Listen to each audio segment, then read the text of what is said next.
Bien, mes chers collègues, je dois dire que nous sommes particulièrement heureux d'accueillir le président du Sénat, M. Gérard Larcher. Alors pour commencer, Monsieur le Président, le Grand Lyon pourrait être heureux d'une certaine manière tout seul, parce que nous nous situons dans une position géographique qui nous met quand même au cœur du dispositif européen.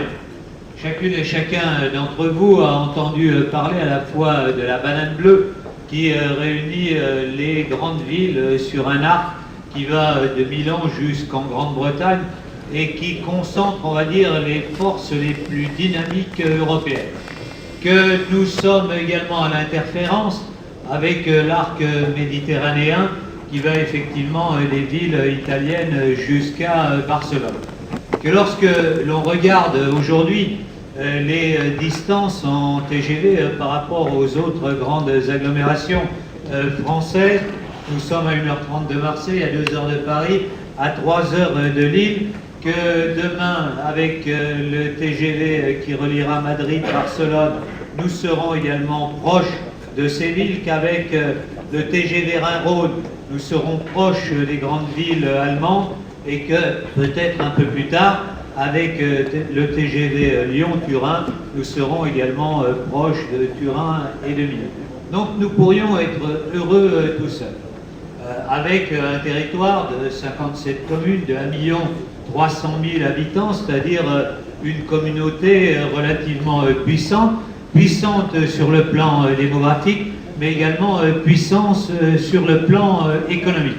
En effet, d'un point de vue économique, nous avons 594 000 emplois salariés dans l'agglomération lyonnaise, 85 sièges d'entreprises et d'administration de plus de 1000 salariés, un certain nombre de grandes entreprises, qu'aujourd'hui, pour la création d'entreprises, depuis maintenant 4 ans, nous sommes la première métropole française pour la création d'entreprises, que pour vous donner un petit chiffre, dans l'immobilier d'entreprise, nous étions en l'an 2000 à 150 millions d'euros. Avant la crise, nous sommes passés à 1 milliard 100 millions d'euros. C'est vous dire effectivement la trajectoire. Et pour l'année dernière, qui n'était pas la meilleure année, en tout cas pour le dernier trimestre, nous sommes quand même à 850 millions d'euros d'investissement, dont à peu près 70% sont aujourd'hui des investissements européens.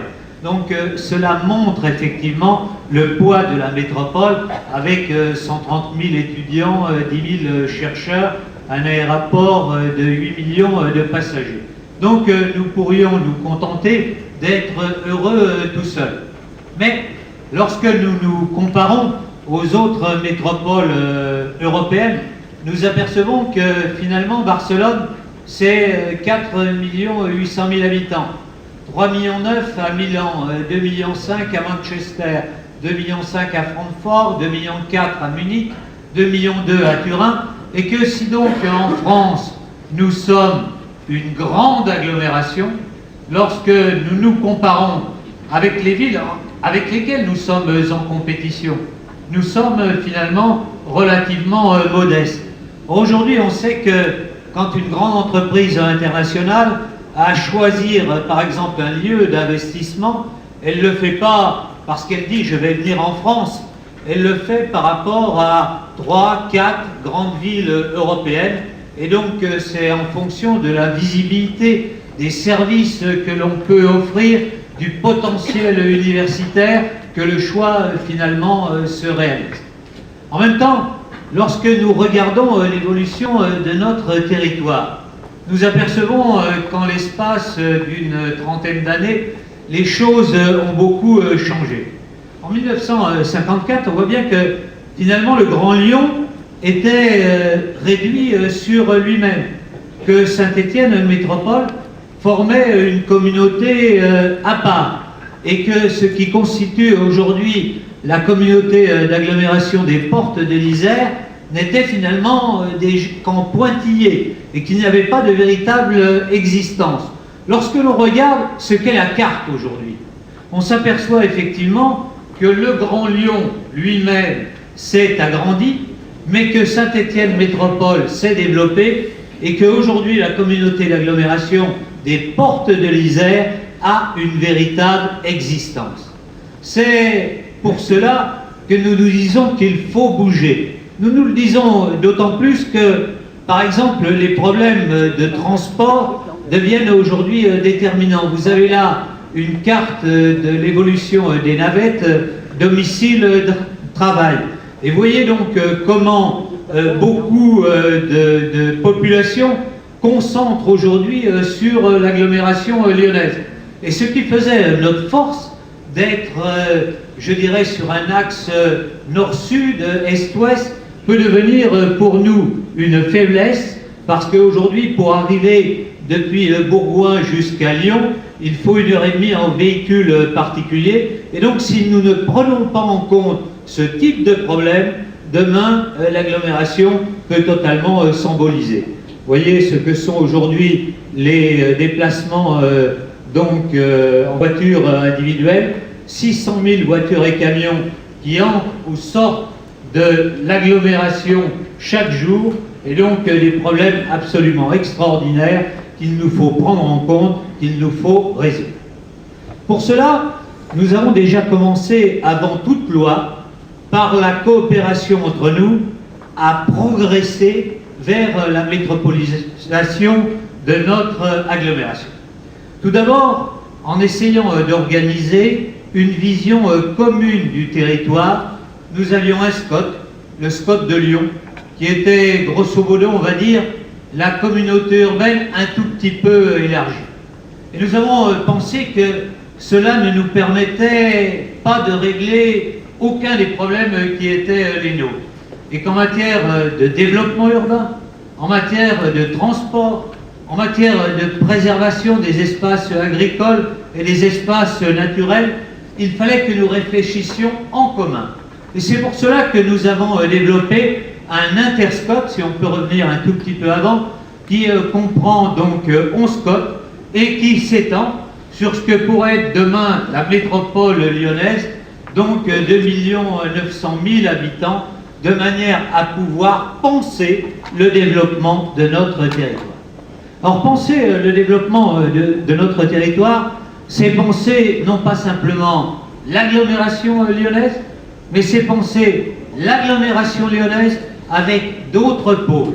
Et en particulier, vous voyez ici, des pôles qui sont reliés, on va le voir dans les slides qui viendront, par un réseau de transport métropolitain.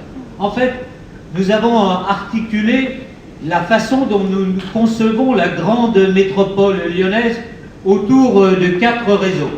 Le premier, c'est naturel, le réseau de nos fleuves, parce que nous avons évidemment le Rhône, la Saône, les plans d'eau des Miribel, Jonage, la vallée d'Igier, qu'on ne voit pas sur cette carte, mais qui structure le territoire en direction de Saint-Étienne. La deuxième façon, ça a été par rapport à la remarque d'un de nos collègues ce matin. Mais est-ce que finalement, la métropole ne pense pas son développement en termes de capacité à phagocyter un certain nombre de territoires? Vous voyez que le deuxième maillage auquel nous pensons, c'est le réseau vert qui peut permettre de venir jusqu'au cœur de l'agglomération, que nous avons souci non seulement de préserver, mais même de développer pour qu'il arrive jusqu'au cœur de l'agglomération. Lorsque nous avons construit par exemple les berges du Rhône à l'intérieur de Lyon, c'était une façon de relier notre territoire depuis les territoires naturels du sud du Rhône jusqu'à Miribel-Jonage, où aujourd'hui vous avez un parcours d'à peu près 20 ou 30 km au bord de nos fleuves sans avoir à rencontrer le trafic automobile. Le troisième réseau, et qui est évidemment extrêmement important, c'est le RER à la lyonnaise que nous avons construit. Si on veut bien montrer le slide suivant, nous avons en effet construit autour de notre réseau ferré, en partenariat avec la région, avec 12 partenaires, sur une base totalement volontariste, sans qu'il n'y ait aucune structure juridique, mais en ayant des accords entre nous, eh bien nous sommes en train de construire un RER à la lyonnaise qui permettra de fédérer l'ensemble des pôles urbains que nous sommes en train de construire dans l'agglomération lyonnaise. Et comme je le disais ce matin, nous articulons ce réseau de la grande aire urbaine avec le réseau qui est celui des transports intramuros, en faisant en sorte chaque fois qu'il y ait des pôles de liaison et donc que l'on puisse passer du TER au métro, au tramway et que finalement l'ensemble des territoires puissent être desservis. Notre but, c'est de faire basculer une urbanisation qui était celle des années 60, qui s'est bâtie largement autour des routes et des autoroutes, à une urbanisation qui demain puisse se construire autour des réseaux de transport en commun, de manière à nous inscrire dans le Grenelle de l'environnement et donc dans un changement, dans un basculement de la nature de la vie. Nous avons une difficulté dont Jean-Jacques Kéran parlait ce matin, c'est que vous voyez qu'aujourd'hui, pour construire cela, c'est un petit peu difficile, dans la mesure où nous avons 9 AOT, 3 partenaires, et donc Jean-Jacques Kéran disait qu'il avait fait passer à l'Assemblée nationale un amendement qui pourrait nous permettre d'organiser une AOT qui couvrirait l'ensemble de l'aire urbaine de Lyon. Et à mon avis, cela est totalement capital pour notre développement. Ensuite, nous étions, je le disais tout à l'heure, nous avons 2 niveaux à construire. Le premier, c'est d'agrandir la communauté urbaine de Lyon, en faisant par exemple que Saint-Exupéry, notre aéroport, soit à l'intérieur de la communauté urbaine, et que tous les bassins versants qui vont vers Lyon, là où les gens sont en liaison directe avec Lyon, puissent effectivement être inscrits dans le périmètre de la communauté urbaine. Mais nous avons une deuxième chose à réaliser, que nous avons commencé à faire avec l'agglomération des Portes de l'Isère, avec Saint-Étienne Métropole, c'est construire une véritable métropole.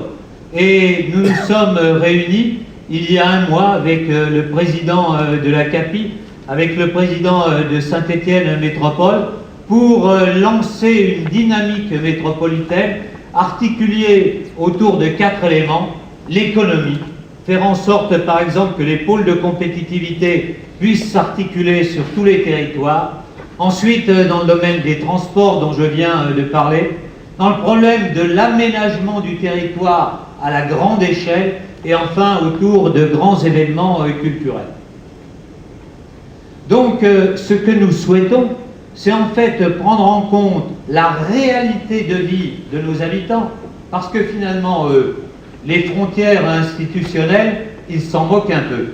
Que finalement le transport en commun soit organisé par tel AOT ou tel autre, que le problème économique soit porté par telle ou telle institution. Ce qu'ils veulent, c'est que leurs conditions de vie quotidienne soient des conditions de vie agréables, qu'on soit capable à la fois de leur fournir du travail, donc de créer des emplois, d'avoir des moyens de transport qui soient adaptés, d'avoir effectivement un environnement qui soit de qualité, que l'on conserve des espaces naturels, et donc que cette métropole soit une métropole des années 2050 qui regarde effectivement vers l'avenir plutôt que de vouloir conserver le passé.